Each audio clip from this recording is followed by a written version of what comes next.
Hello and good day to you. This is Tracy Harrison from the School of Applied Functional Medicine, and I want to welcome all progressive healthcare and health and wellness and medical practitioners, where we are going to be delving today into the world of autoimmunity through the functional medicine lens. This is an essential topic for everyone passionate about using functional medicine science and applied clinical know-how, because let's face it, chronic autoimmune disease dynamics can be one of the most overwhelming, intimidating, and daunting task that practitioners can face, but it also can be one of the most rewarding to help your patients and clients to understand and to step-by-step transcend the disease-promoting physiological and biochemical dynamics that are at play in their unique case. I'm going to be delving deep today, and this is knowledge that your colleagues and fellow practitioners and even passionate, curious patients really can benefit from knowing. But I want to dive right in because, as usual, I have so much to cover today, in particular because this is such a myth-riddled topic. I'm going to cover a number of myths today, as well as clinical tips. And I want to begin with what I believe is one of the most important myths to overcome. And that is the notion that autoimmune disease is an evidence of the body failing you. Autoimmune disease is evidence of our immune system actually being sort of weak and dumb and misguided, and it's damaging me, it's attacking me. These are dangerous conceptions.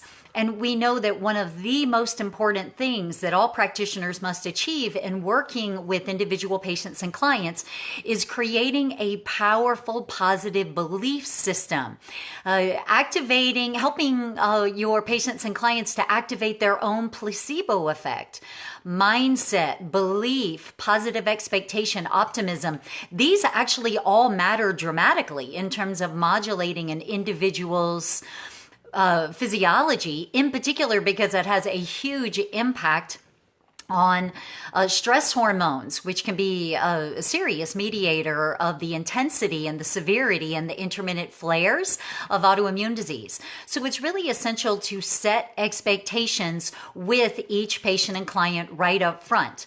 I actually think that's one of the most important things to do first, rather than starting to throw treatments at them, throw solutions at them. Start by setting expectations. One of them is countering myths like believing that the immune system is turned against them or isn't reliable, it's weak. And we have to teach people that that is not actually what is happening. In fact, autoimmune disease is generally evidence of the body's immune system being incredibly strong and willing and able to protect us. What we're actually seeing in the case of autoimmune disease is evidence of an evolutionary mismatch, perhaps, between our everyday lifestyle choices and environment and how our immune system is designed to function. But when we change our lifestyle habits and choices, especially on the other side of just stabilizing the current dynamic, the immune system response will change. And those of you who have been practicing functional medicine for a while, I know can concur, and you've likely seen some really inspiring cases from your own practice. This is possible, not only in terms of arresting autoimmune disease dynamics, but actually step-by-step reversing them, the step-by-step regression of the autoimmune dynamic, which typically allows tissue to actually begin to heal itself. And of course, that doesn't mean that in the case of every autoimmune case, we are able to support a patient with full healing of whatever autoimmune damage has already been done. This often depends dramatically on how long a person has been suffering from an autoimmune disease. Is it relatively recent onset? Has it been a slow, gradual onset? Or has it been an acute, aggressive dynamic? Or maybe something people have been suffering with for years and years, or even multiple decades before they finally learned about the potential of functional medicine for actually promoting regression. Sometimes there has been so much inflammatory oxidative damage to tissue that the best we are able to achieve is a cessation of that damage, right? Allowing it to go no further, which is still a gift. And certainly we may have to help people to accommodate the dysfunction that is the result of whatever damage has already taken place.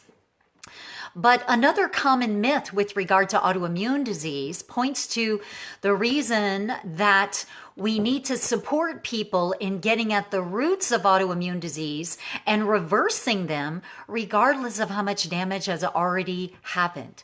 And this is because autoimmune disease is not specific to a tissue. It's very common, especially in the conventional medicine lens, for us to focus on the victim body part. It may be rheumatologists are looking primarily at the joints and the damage of rheumatoid arthritis. Dermatologists may be looking at a specific case of lupus and damage to skin, or neurologists looking at damage to nervous tissue in the case of multiple sclerosis, or endocrinologists looking at the impact on the pancreas from type 1 diabetes. And this is appropriate for looking at how do we support and begin to promote as much as possible a healing process for the victim tissue. But just like any crime in life, taking care of the victim is important, but taking care of the victim does not in any way arrest the criminal or get rid of the serial nature of the crime that may be happening behind the scenes.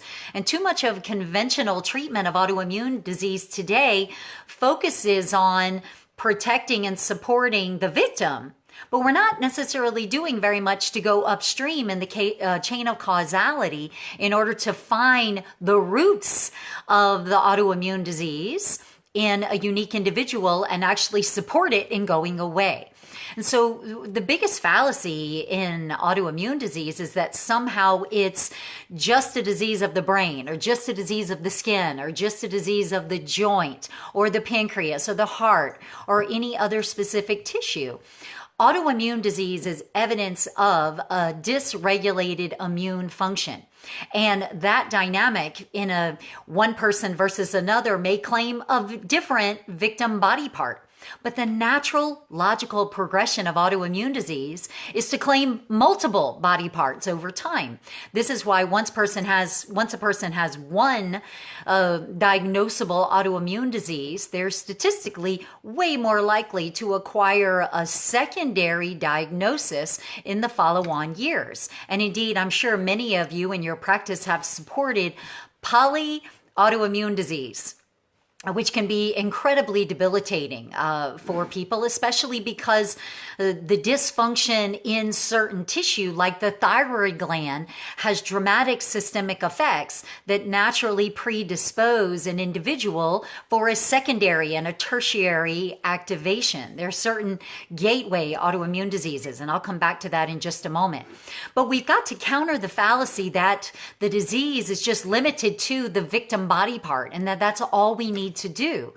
Even in the case of type 1 diabetes, which often exerts dramatic sustained damage of pancreatic function even before it is acknowledged, much less diagnosed, we still want to dive in, identify the roots, the chain of causality of autoimmune disease in that unique person, and address it step by step. Because on the other side of that type 1 diabetes, what we still can do, even though there's persistent pancreatic damage, we can still prevent the Hashimoto's, prevent the celiac disease, prevent the multiple sclerosis by engaging in root cause resolution.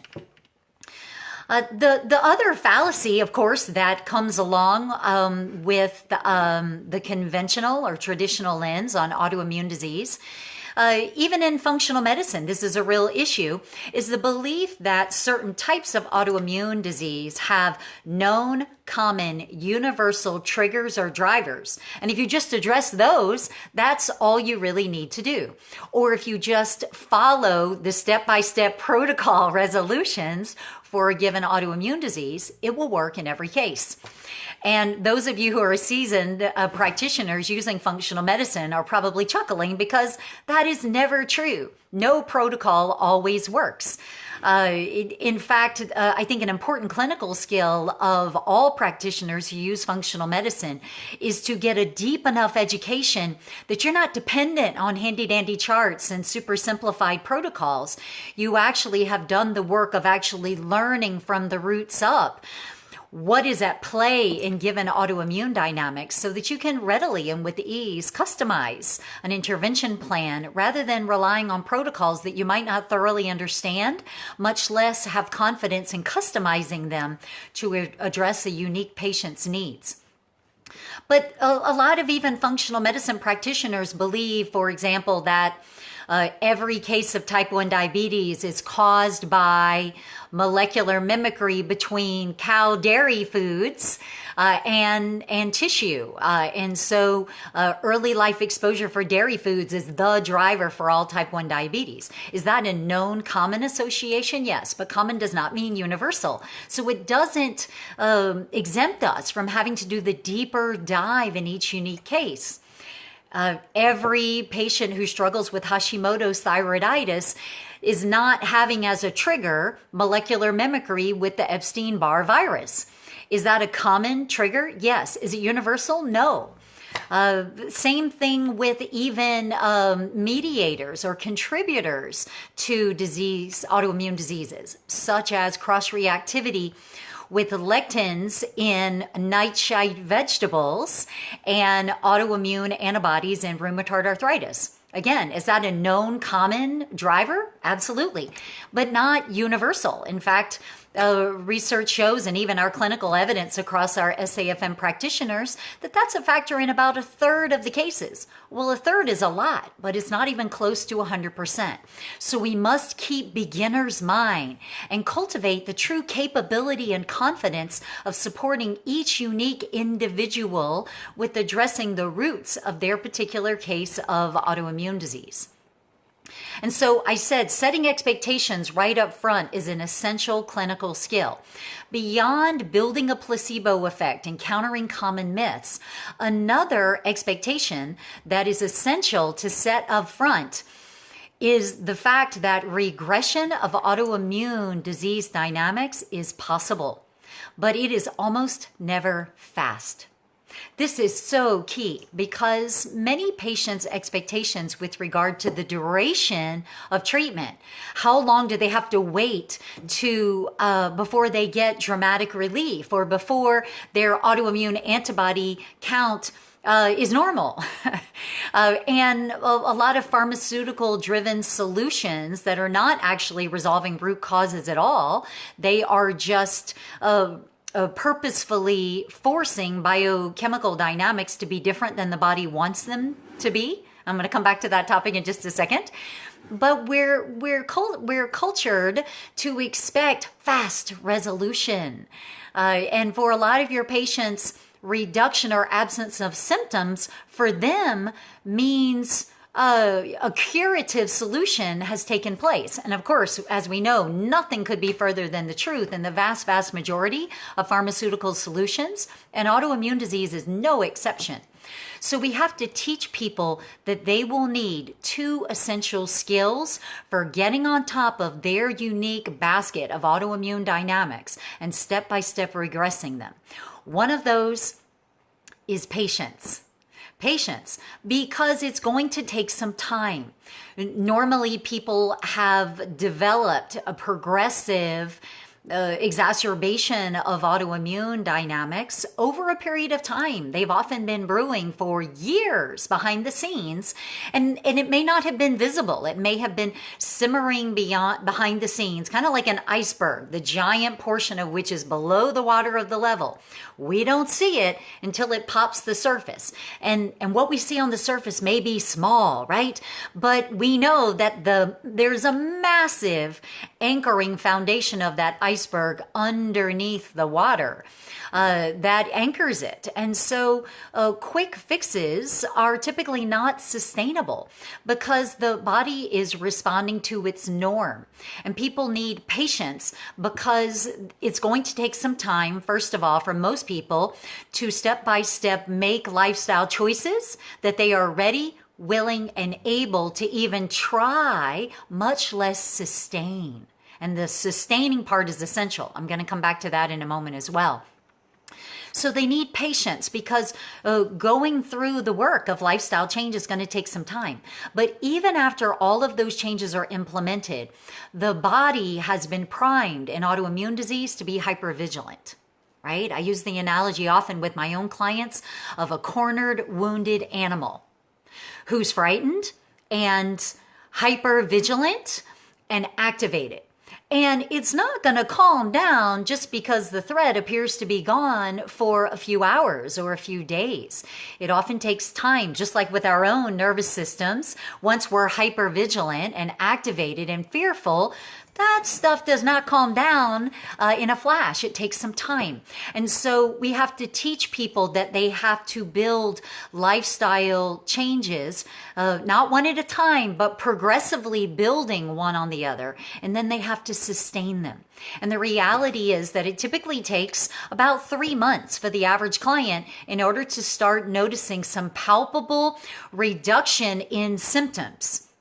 I get it. We all want it to be fast, but it's so important to just be accurate with people. And sometimes people want the quick fix and they'll just acknowledge, I don't have that patience. And they may walk away and may take advantage of some of the pharmaceutical blessings to at least calm immune function that can save a body part or save a life in the interim.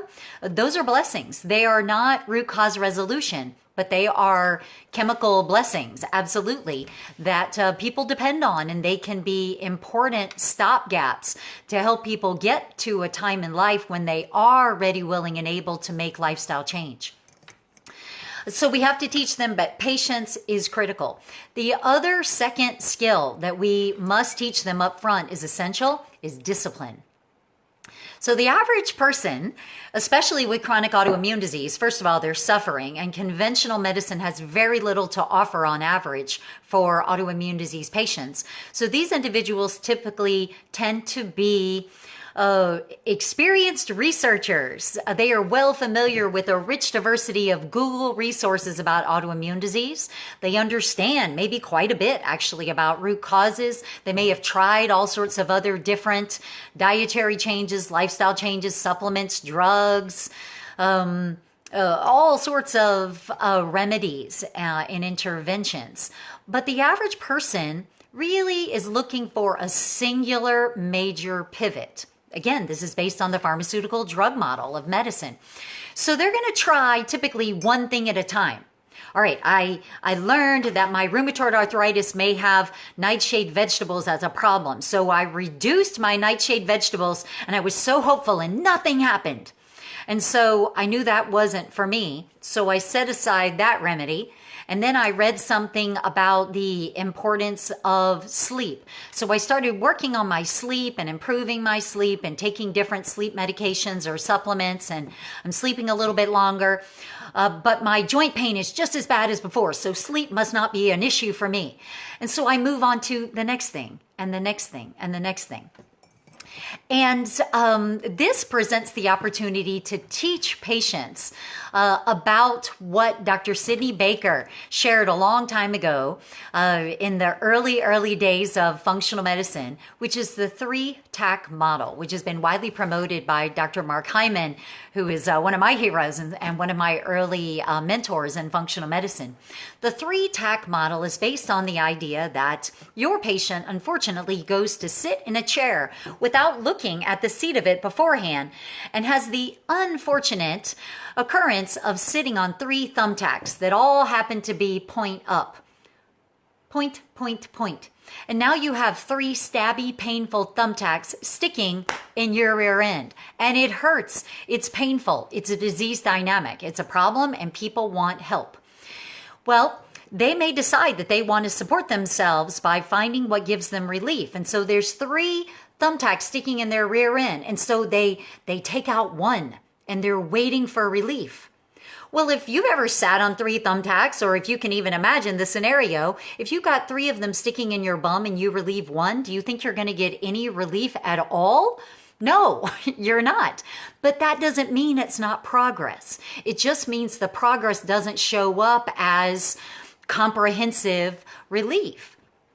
So a person puts that thumbtack back and tries eliminating another thumbtack and sees if that helps, right?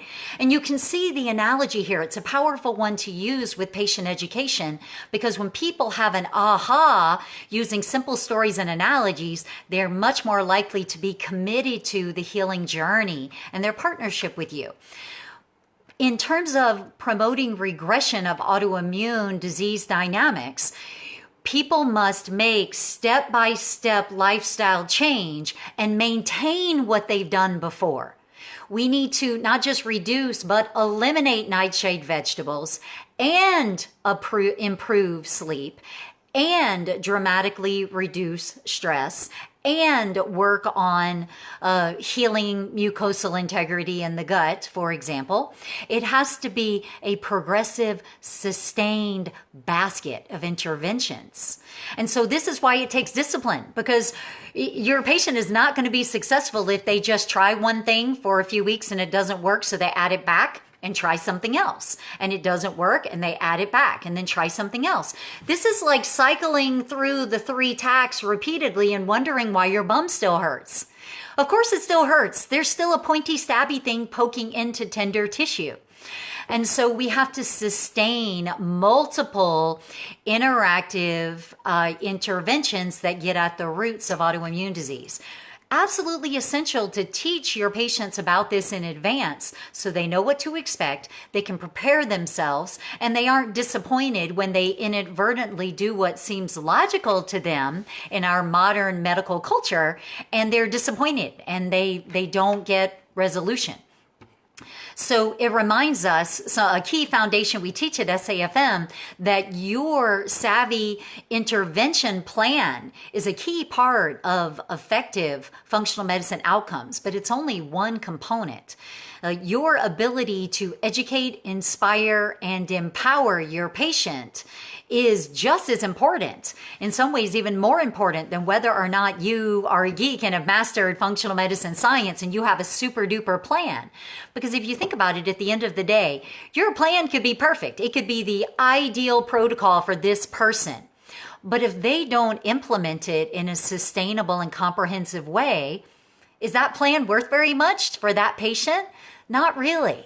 And it's a great reminder that all practitioners must master the art of facilitated lifestyle change, or having someone on your clinical team who is expert at that. Which points to, at SAFM, we teach a lot about the power of the multimodality model, rather than feeling like you have to be masterful at all of it yourself, which is a really great way to get overwhelmed and burned out trying to use functional medicine in any type of practice or through any type of professional modality.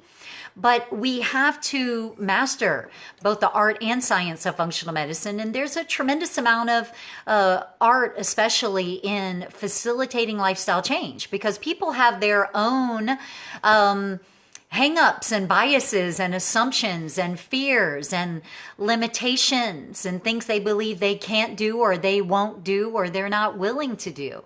And so we have to honor this in our clinical working model. But I want to talk more about poly-autoimmunity. Let's talk a little bit about gateway to poly-autoimmunity. Certainly, patients can develop eventual secondary and follow-on autoimmune dynamics as a result of any initial autoimmune disease. But there are some common patterns.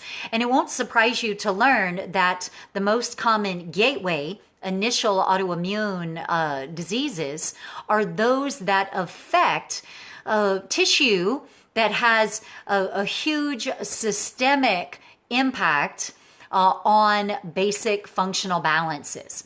And so one of those that I mentioned earlier is Hashimoto's thyroiditis, which in its early stages may not actually cause overt intracellular hypothyroid function. We know that autoimmune dynamics can often be at play for some time before they become clinically significant.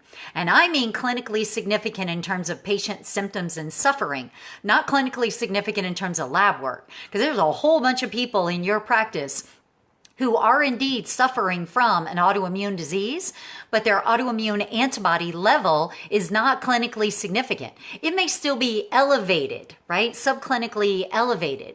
And so, interestingly enough, the diagnosis is subclinical, but absolutely the disease manifestation, there's nothing sub about it at all. The person is suffering. And we have to learn to not use labs as the primary initial filter through which we evaluate the significance and the severity of a unique patient's case. In fact, many practitioners are shocked to learn that some autoimmune diseases may not present with an elevation in autoimmune antibodies at all. So yes, there can be that subclinical elevation, but in some cases what we're actually looking at is more of an autoinflammatory dynamic that is being promoted and sustained primarily by dysregulation in the innate immune system. Rather than the adaptive immune system. There's wonderful research, for example, looking at Crohn's disease and multiple sclerosis. Not all of these patients have elevations in the known common autoimmune antibody levels.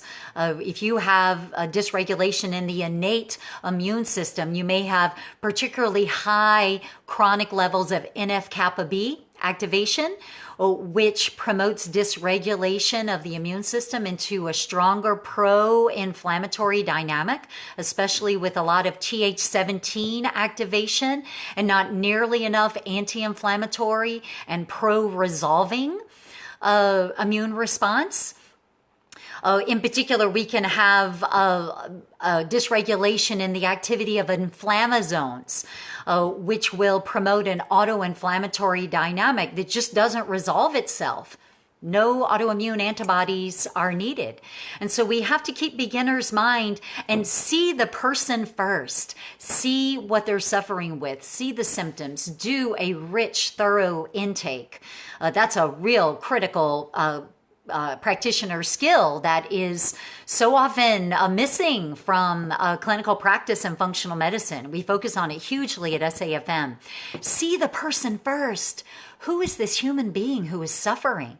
What are their symptoms? What is their history? What is their observation around drivers and triggers? What's their intuition around contributors? See them first, and then use labs as one of many different puzzle pieces that when you put them together, you can see the clinical picture come into focus. But don't try to see a unique human being through the lens of lab work, because often we miss the person. We're so busy looking at the numbers, we don't see this person. This is why so many patients and clients are frustrated with lack of attention, a lack of progress, lack of impact of care that they get for chronic complex cases like autoimmune disease, because they're trying to be force fit into a lab marker lens. They're trying to be force treated with a standard protocol, and patients deserve better than that. But for that matter, practitioners deserve better than that. Because if we don't see the unique person and customize our approach, then we're way less likely to be able to partner in a good, savvy clinical partnership with that unique patient and help them to get amazing clinical outcomes. Because that's why we do this work, right? We're not in it to just take people's money and follow a protocol and send them on their way and hope for the best? Of course not. We're heart-centered individuals who have a calling, who deeply want to see each unique patient succeed and being returned to a state of resilient health and vitality. Of course we do. That's why we're doing this work. That's why we work so hard in order to show up in the modality that we do.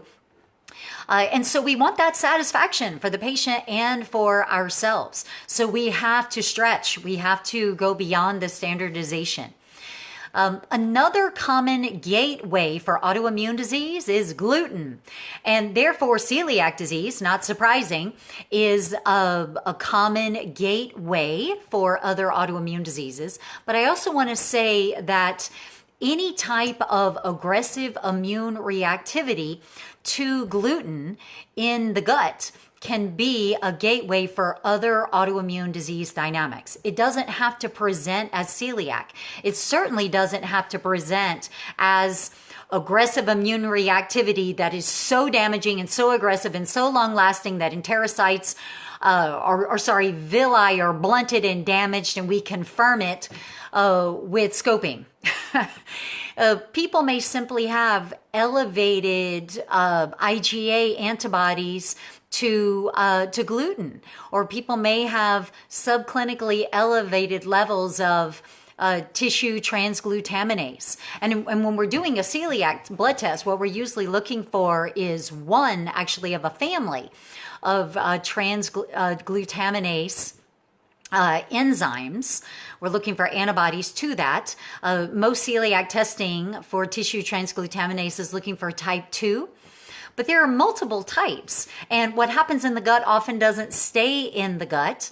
And I mentioned earlier molecular mimicry, which is a common mechanism for how a person with a chronic simmering infectious dynamic, like a high viral load, like a long-standing battle with COVID. I'm going to come back to that in just a second. Like a persistent or recurring bacterial overgrowth in the gut, or yeast overgrowth, maybe elsewhere in the vaginal tract.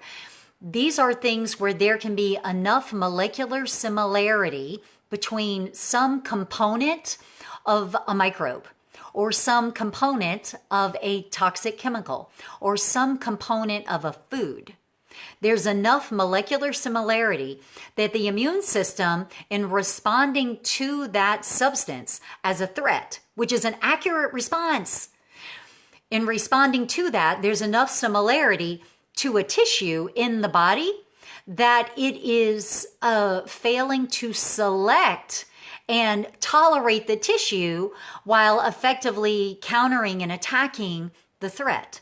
And so this molecular mimicry is a very common mechanism, a physiological mechanism of autoimmune disease. And there's all sorts of evidence, as I've been alluding to earlier, of common patterns of molecular mimicry. And so that, while absolutely should not be used as a one-size-fits-all universal clinical plan, it certainly can be helpful for any of us in looking for the usual suspects or the common culprits in perpetrating a particular type of autoimmune crime.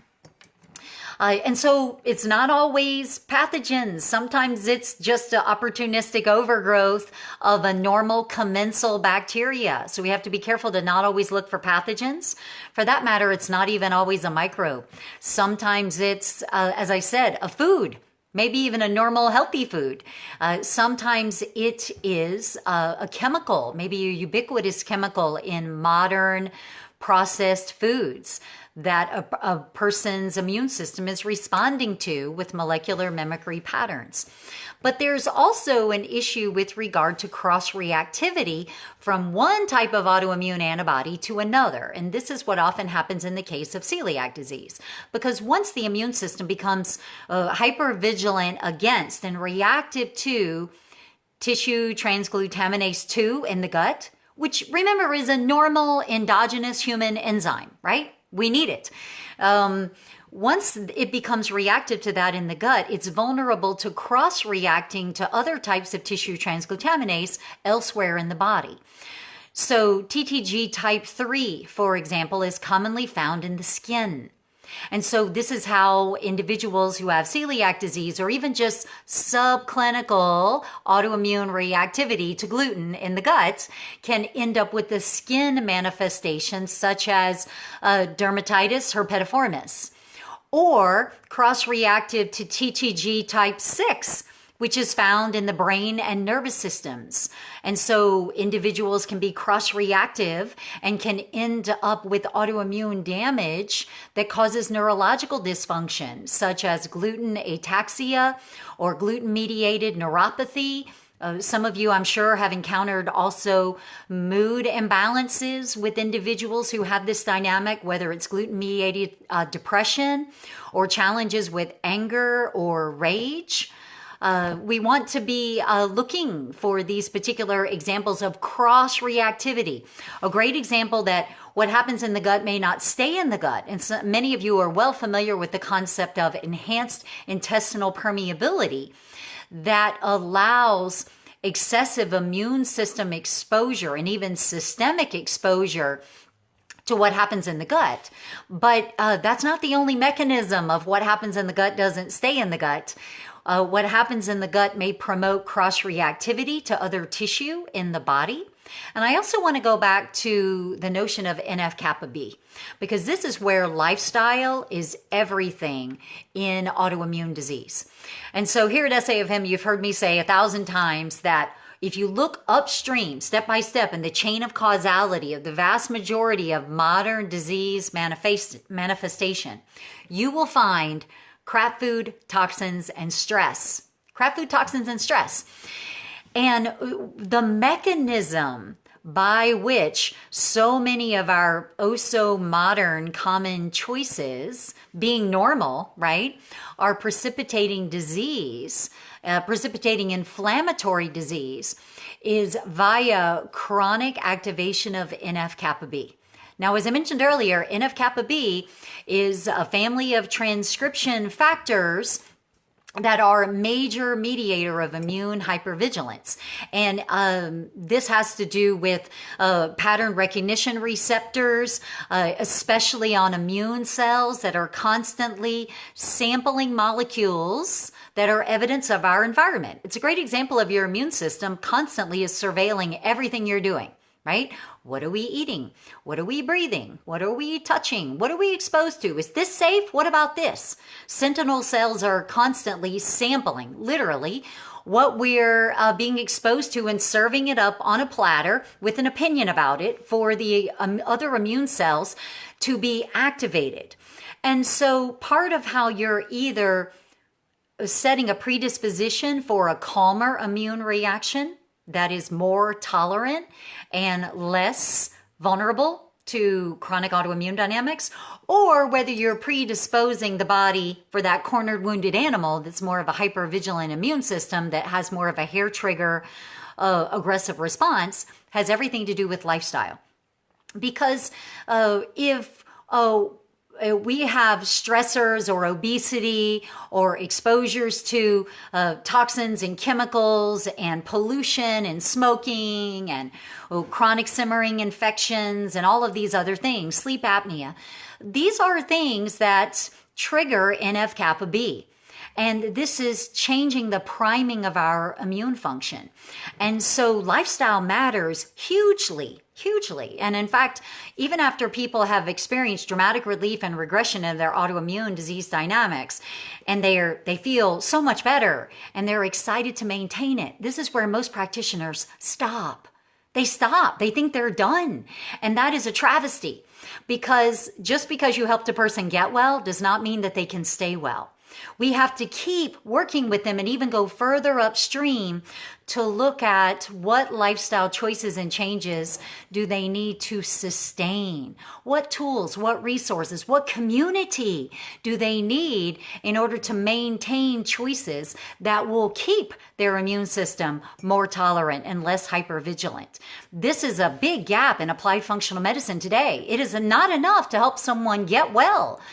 They're just vulnerable to flares. When they go back to what they did before, of course they're going to get a flare. When they have an unexpected family stress or emotional trauma, or a whole bunch of crap food on a vacation, or they have an injury and so they start popping the ibuprofen a few times a day for a couple of weeks. these are things that can easily promote flares because while we helped them to get well, they're not able to stay well because they're still vulnerable. That NF-kappa B hypervigilance is still too strong. And so, first of all, some degree of autoimmune activity is perfectly normal. It happens all the time in any of our lives. It's part of the checks and balances in our immune function. And any of us can undergo a short-term challenge that behind the scenes, without our knowing and without any obvious symptoms or dysfunction, we have a temporary elevation in autoimmune antibodies of some type. This is normal. But we return to our baseline health promoting normal and it goes away. And this fluctuation is below the level of the water, right? We're getting a formation of some initial icebergs, but they're below the water. They're not affecting the surface, right? The boats are moving forward. The coast is clear. There are no problems. It's below the surface of the water, below our notice, and certainly not causing dysfunction. But when our lifestyle is promoting too much NF-kappa B, there's icebergs, big ones, small ones, mediums poking up on the surface. And maybe we got rid of the big ones and we suppress them.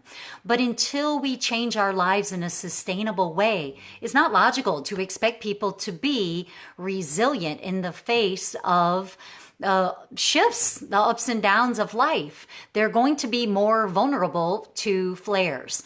And so this is something that we have to take into account and make sure that we teach people about in our practice. And at the appropriate time, don't stop when they get well. Keep going with sustainable lifestyle choices and help people to understand the critical importance of that. This is where a lot of practitioners make the mistake of focusing on the esoteric. I'm looking for the trigger. I'm looking for the elusive, sexy aha that's going to be the pivotal discovery in this case. And I get it. We all are. The geek in me sees the geek in you, right? We're all looking for that. And it's wonderful when we can encounter the lead toxicity. We can encounter that gluten-free grains are a major cross-reactive trigger in this person. Or we can uncover the chronic simmering H. pylori overgrowth, right? Finding a palpable trigger is important. But often we value and prioritize the esoteric over the foundational. And in applied functional medicine, you must do both. You must do both. Otherwise, your clinical outcomes are not going to be richly sustainable for the patient or richly satisfying for you.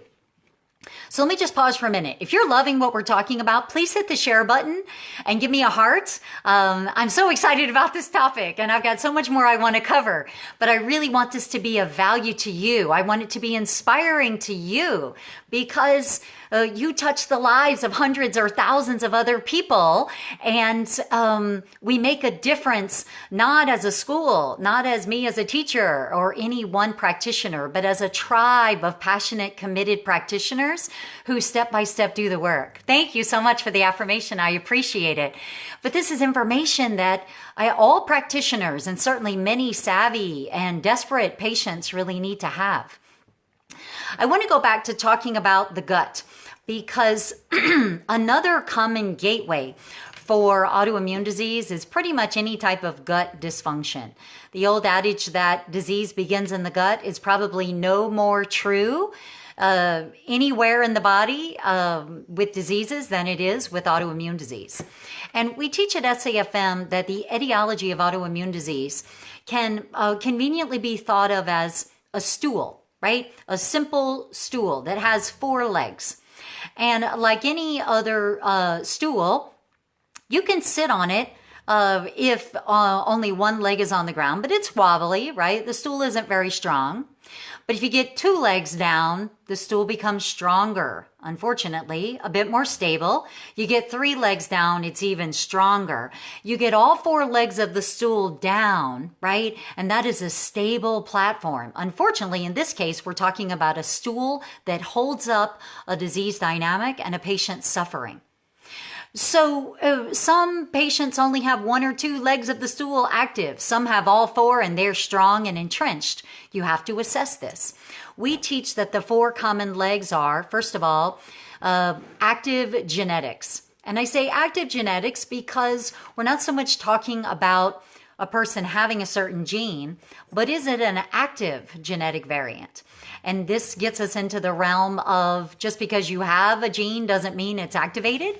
And this is where epigenetic factors play a huge role. You and I could have the exact same genome, and some of your disease promoting genes are not commonly active and you feel great. But in my case, I've got the same genome that you do, but I'm suffering hugely because my lifestyle choices are activating those genes. And I'm suffering as a result of the downstream effects on biochemistry. And so genetics plays a role, but think about it as genetic activation. And this is where underlying lifestyle choices are huge. Crap food, toxins, and stress in particular. The second leg of the stool is a weak or an overwhelmed immune system.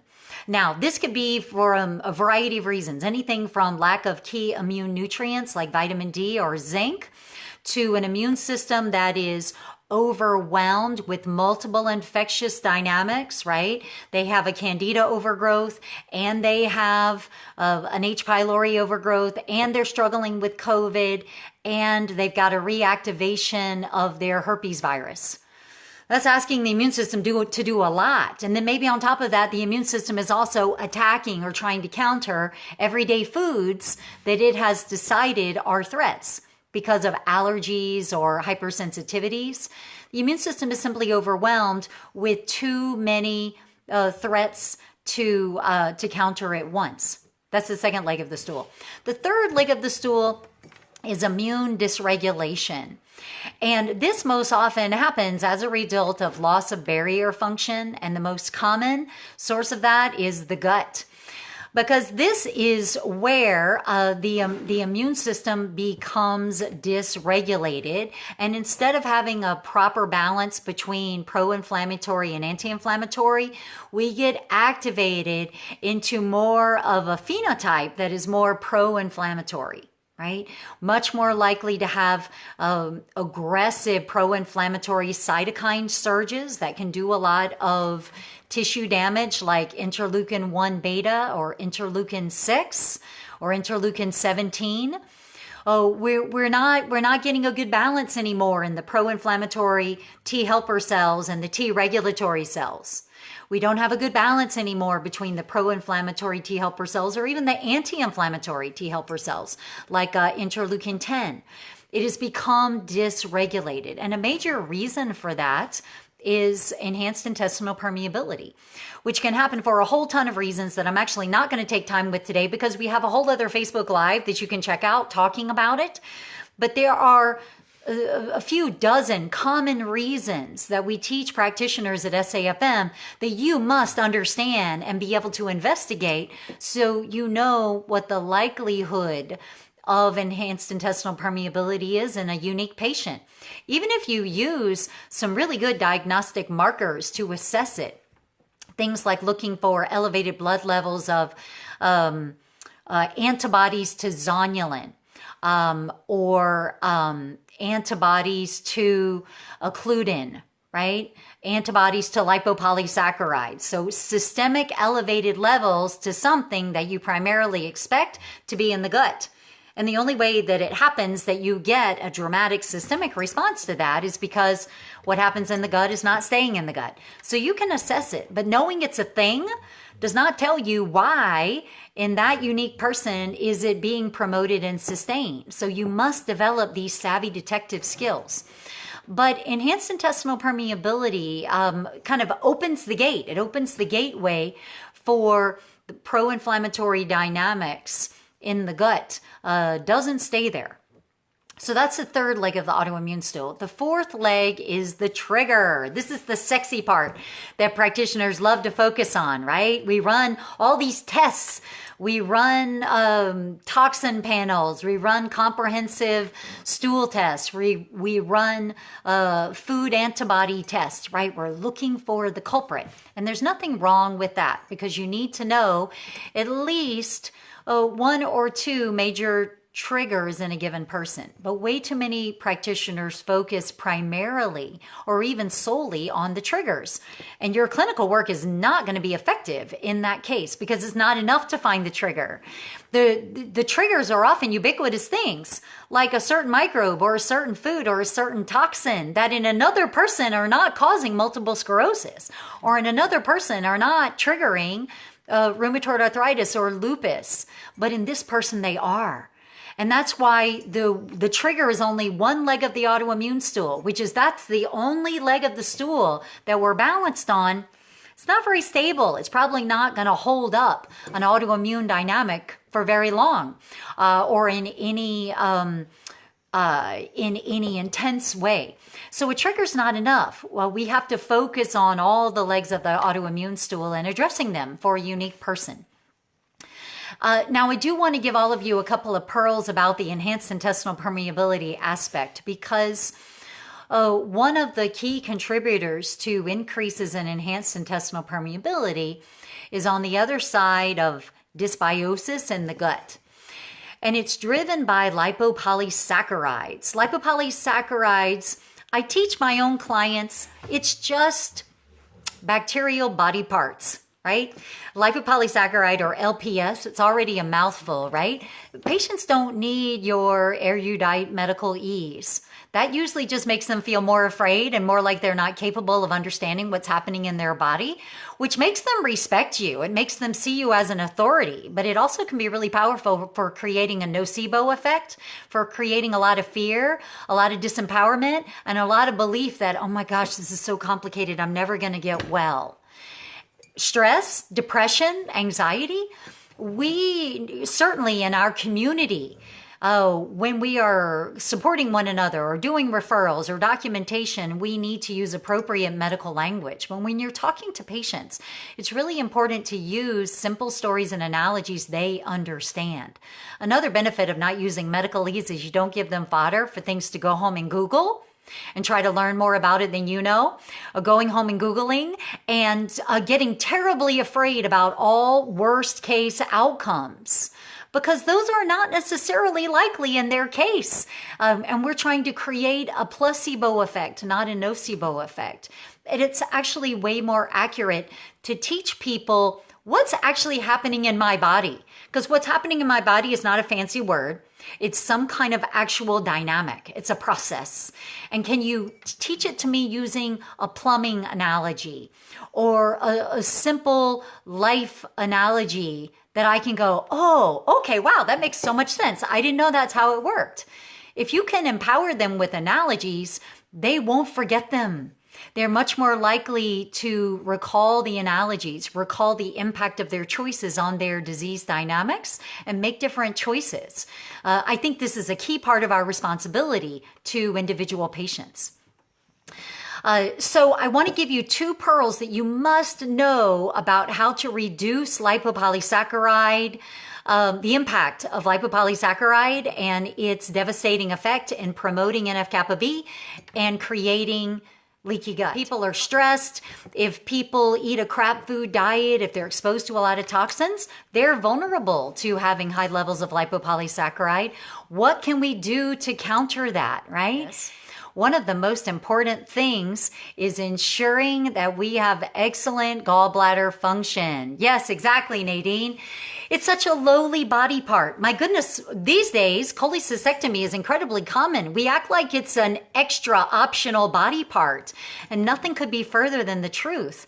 We need the gallbladder and the ability to concentrate bile so that it can actually be delivered in the GI tract, not in a drip, drip, drip fashion, which is what the liver does in the absence of a gallbladder, but a gallbladder emptying, the bolus eruption of bile and delivery of that bile into the gut, which helps to degrade lipopolysaccharide in an intense way. One of the other things that's really essential in the gut is alkaline phosphatase. You ever think about the role of alkaline phosphatase in the gut? So often we're looking at it and we're worried if it's elevated, and we often jump to the conclusion that that's evidence of challenges with hepatic biliary congestion. And we want to address the liver and the biliary tree, the bile ducts, right? And those kinds of challenges. And that's important, right? For sure. But we need alkaline phosphatase for a variety of functions. We see elevated levels of alkaline phosphatase in the blood because there's damage to certain types of tissue and there's excess spillage into the blood, which means you can measure it in the blood. But alkaline phosphatase is an important enzyme that does all sorts of things in different tissues. And non-specific alkaline phosphatase in the gut is particularly critical in the biochemical degradation of lipopolysaccharide. You measure alkaline phosphatase, people can have suboptimally low levels or even clinically low levels. That's a problem in the gut. We need to get at the roots of why that is. So often it's a sign of insufficiency of zinc or insufficiency of magnesium. Those are two common contributors, maybe both. Sometimes vitamin B12 is involved there as well. But we need alkaline phosphatase. And we want to investigate, right, when levels are notably high or low. Sometimes alkaline phosphatase is elevated, not because of any disease dynamic in the hepatic biliary tree, but maybe because there's a disease dynamic in the bones. And so just a great example that we have to keep beginner's mind and cast broad nets. We need deep, rich understanding of functional medicine science and interconnectedness, not high-level handy-dandy charts. You don't have to think because I've figured out for you. Just follow the protocol. It's not going to get you the professional exhilaration, the professional fulfillment that you crave. And here at SAFM, we take a stand for that. We want your patients to achieve amazing outcomes so that they feel not just sort of kind of better occasionally, but they, to the best of our ability, they get well and they stay well. They're on fire. They give you amazing testimonials that help to build your practice. But we want these amazing outcomes just as much for you because you work hard to do this work. It's fundamentally challenging. It's fundamentally vulnerable making. It's fundamentally exhausting. It takes a lot of self-care in order to show up with strength to do this work. But we want to support you not just in doing the work, but doing the work in a way that gets amazing clinical outcomes so you actually have the impact that you crave. Way too much functional medicine education today is focused on, we're going to give you a lot of knowledge so you feel like a geek, right? You feel erudite and like an expert, right? And we want you to have good credentials and we want you to have credibility. But scientific knowledge, credentials, and credibility doesn't necessarily change people's lives. At SAFM, yeah, those things are great, but that's not remotely enough. We want you to have capability, confidence, and impact because we want you to be a hero, a leader in our mission for healthcare transformation. We don't want you to just be a smart person. We want you to actually have the impact that you crave. So I want to thank you so much for joining me today. And I wish you all the very best of not just knowledge, credibility, and credential, but capability, confidence, and impact in doing this work. Your patients deserve that, but most importantly, so do you.